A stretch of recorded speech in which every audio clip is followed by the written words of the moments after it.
Hi everyone! Welcome back to my channel.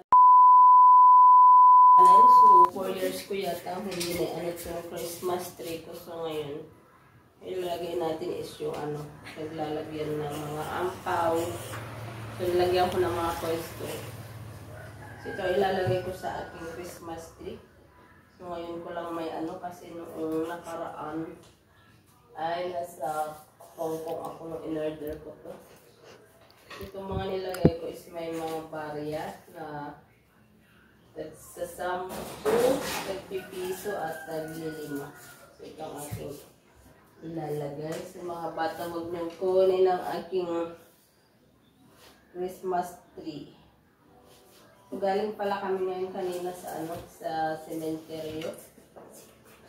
Nagpintor kami sa mga bundod. Kasama ko yung pamangkin at pinsan, tapos nagpintor ako sa banyo.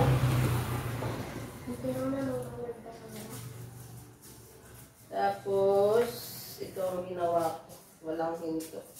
Tapos kayo na umaga nagpalit ako ng aking kortinang pula. So pula ang aking ilalagay ngayon dito sa aking salas.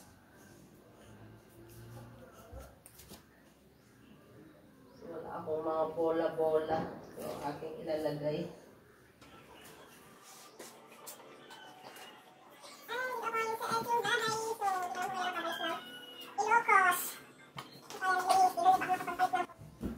Cellphone mo ito yan? Oo, magkamkamit siya. Okay, stop. Nga? Ang mga Travis, eh?